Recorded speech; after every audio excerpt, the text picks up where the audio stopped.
विश्वविख्यात संत शिरोमणि परम पूज्य सद्गुरु गीता घाट भगवान की, आनंद कंद सच्चिदानंद भगवान की, देवों के देव हर हर महादेव की, अनाथों के नाथ बाबा विश्वनाथ की, संत और सत्संग की, भक्त भगवान की। देखिए, संसार में सब कुछ मिलना आसान है, परंतु संतों के दर्शन और सत्संग दोनों एक साथ मिलना बड़ी कठिन है। आइए परम पूज्य गोस्वामी जी महाराज के माध्यम से हम लोग रामचरितमानस का अवलोकन करते हैं।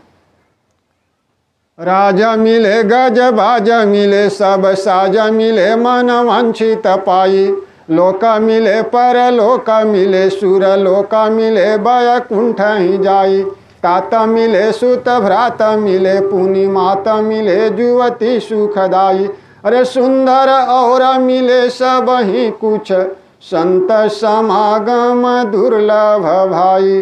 बोली गुरुदेव भगवान की। राज बाज समाज सब कुछ मिलना आसान है, नारी महतारी सदाचारी पुजारी सब कुछ मिलना आसान है।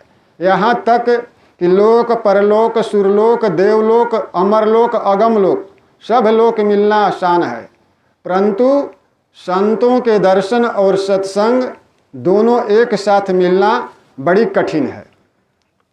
और इस संसार में संत के अलावा जितने भी संसारी लोग हैं सभी दुखी हैं, क्योंकि संत के पास शांति रूपी संपत्ति है, और जिसके पास शांति रूपी संपत्ति होती है उसके पास न कोई आपत्ति है और ना ही कोई विपत्ति है। ऐसे धन दौलत रुपया पैसा भी संपत्ति है, लेकिन इस संपत्ति के साथ साथ आपत्ति भी है और विपत्ति भी है। लेकिन शांति रूपी जिसके पास संपत्ति हो जाता है उस संपत्ति में किसी प्रकार की आपत्ति और विपत्ति नहीं है। और संसार में केवल संत ही सुखी हैं, संत के अलावा असंत हैं वो दुखी हैं। क्योंकि इसको परम पूज्य गोस्वामी जी महाराज रामचरितमानस के अंतर्गत दिखाते हैं। दीना कहें धनवान सुखी धनवान कहें सुख राजा को भारी, राजा कहें महाराजा सुखी महाराजा कहे सुख इंद्र को भारी, इंद्र कहे चतुरानन को सुख ब्रह्मा कहे सुख विष्णु को भारी, अरे तुलसीदास बिचारी कहें हरि भक्त के छोड़ सब लोग दुखारी।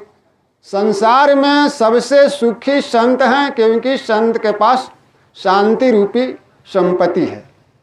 एक बार हमारे गुरुदेव गीता घाट बाबा तीर्थाटन में बोले थे कि शरीर की आयु समाप्त हो चुकी है, ये शरीर भक्तों के प्रेम के बस पर टिका हुआ है।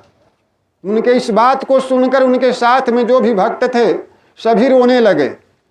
उन लोगों को सांत्वना देते हुए गुरुदेव गीता घाट के बाबा अपने श्रीमुख से बोले कि आप लोग रोने लगे, मेरा भी मन आप लोगों के प्रेम को छोड़कर जाने को नहीं कर रहा है, और मैं जाऊंगा भी नहीं, और जाऊंगा भी तो मैं अस्थूल शरीर से जाऊंगा, सूक्ष्म शरीर से सदैव भक्तों के साथ ही रहूंगा। और श्रद्धा और भक्ति के साथ जो भक्त जब भी जहां मुझे पुकारेगा वहां पर मैं हाजिर हो जाऊंगा।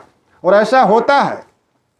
कोई कोई भक्त कहते हैं कि आज गुरुदेव भगवान का दर्शन हमको सपने में हुआ, कुछ भक्त कहते हैं कि हमारे गुरुदेव भगवान का दर्शन कल्पने में हुआ, और कुछ लोग भक्त कहते हैं कि हमारे गुरुदेव भगवान का दर्शन अपने में हुआ, और कुछ भक्त लोग डबडबाई हुई आंखों से कहते हैं कि आज गुरुदेव भगवान गीता घाट बाबा का दर्शन हमारे हृदय में हुआ। कुछ भक्त लोग ऐसा भी कहते हैं कि गुरुदेव गीता घाट के बाबा पहाड़ पर आज भी विराजमान हैं और संतों को समय समय पर दर्शन भी देते हैं। इसलिए हमको कहना पड़ता है कि बाबा हम लोगों को छोड़कर कहीं गए नहीं हैं, आज भी साथ हैं और कल भी साथ थे।